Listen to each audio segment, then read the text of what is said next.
I can't believe I'm saying this, but Marvel have fumbled the bag. They fumbled the bag with one of my favorite characters in the entire MCU, and I don't know how to feel about it. Black Widow is my favorite character in the MCU. She is extremely intelligent, very mysterious, and we actually don't get a lot of her.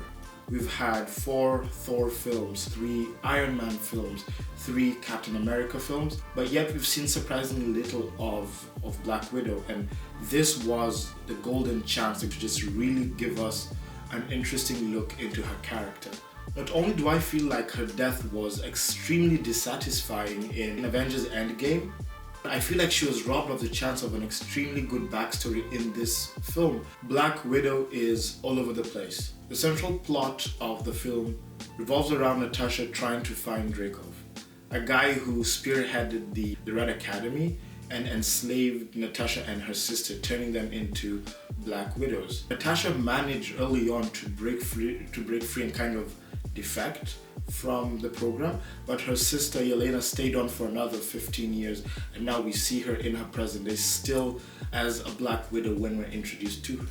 I guess one of the key themes of the film was Natasha tackling her past, and not just tackling her past as an assassin. We know that her ledger is just dripping with blood, but she's also to reconcile her family past as well, and how both of those, as much as they sound separate, are intertwined and form core parts of her identity. We all know that Natasha has a past. In this film, her past has come back to haunt her in the form of Antonia Dreykov, or Taskmaster, who is, surprise, surprise, the masked character who's been tracking and hunting Natasha for the majority of the film. One of the things which we clearly saw coming. Parts of it felt extremely formulaic. The same beats hit over and over again, copy and pasted from all the Marvel films. And I understand that having some key thematic similarities is important to just tie in the MCU, but I feel like it's just copy and paste. It takes me out of the viewing experience. Antonia, or Taskmaster, is one of the victims of Natasha's past. She and her dad Dreykov survived a botched assassination attempt. She's not really explored in the film. We don't get to see much of her or understand who she is. We just know that she's highly skilled and she can mirror anyone she comes up against, which is one of her superpowers. One of the gripes I have with this film is the writing. For example, take Dreykov. Dreykov subdues those around him through smell. Apparently he releases some pheromones which make him immune to physical attack. People can't physically assault him when they smell him, and the only antidote or cure to that is some red dust, which we see actually take effect with Elena at the top of the film, but that's it. The stakes feel so low. Dreykov, as much as he's doing despicable acts of kidnapping girls, turning them into like trained assassins and having them do his bidding, yes, that is wrong fundamentally, but the stakes are not high enough. He's not planning anything diabolical against the mass population. He's not out for global domination.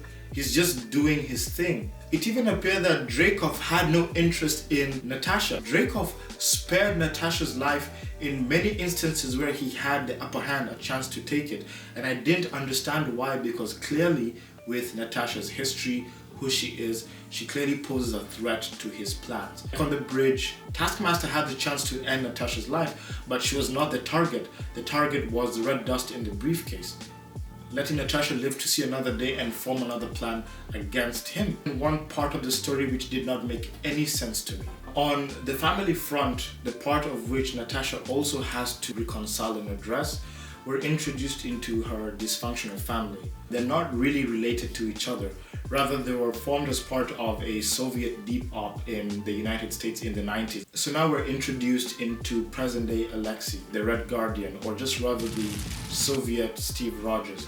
That's how I reference him, that's how I think about him, that's why he was made, just clearly to be like the Soviet opposite of Captain America. We're introduced to the modern day Red Guardian languishing in prison For what? We don't know. Now, this is one of the plot points I was talking about earlier. I don't even think we're supposed to root for him when we first meet him.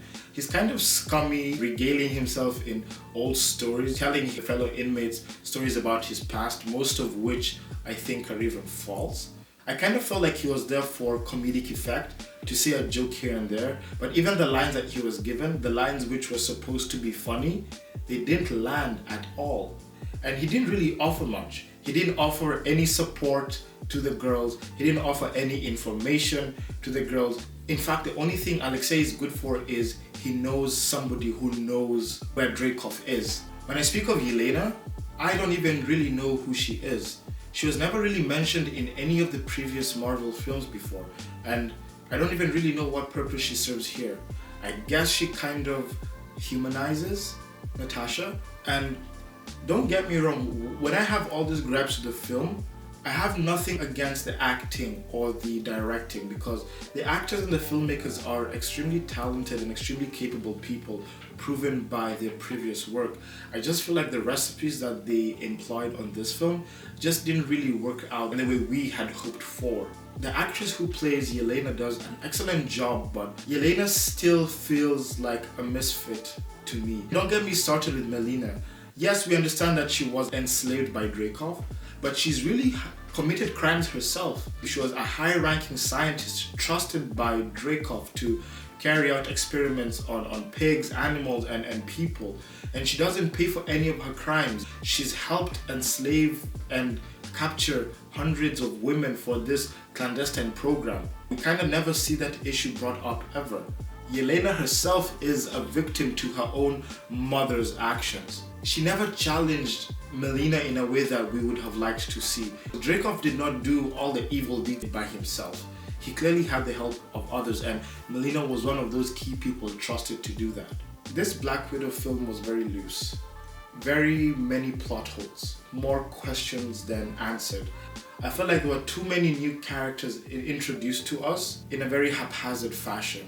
I would compare this to Captain America Winter Soldier, but it worked for some reason with Steve Rogers' story. When we examine the relationship between him and Bucky, we know the stakes are high because we know that they're childhood friends from Brooklyn. We know that they go way back. That connection is established. But with Natasha, there's nothing really there. We were not familiar with her and her sister. That fight scene in Budapest when they first meet, I don't know why that fight scene happened.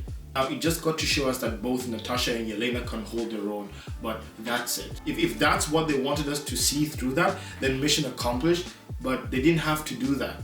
They should have taken more time to craft a well-rounded, tighter story, especially considering how long they made us wait for the film. I don't know if Yelena is supposed to become a more prominent character, and spoilers are coming. Hawkeye apparently killed Natasha. I don't know how that sequel looks. I hope when they approach the sequel, they kind of take more time, iron out the story, fill in all the holes.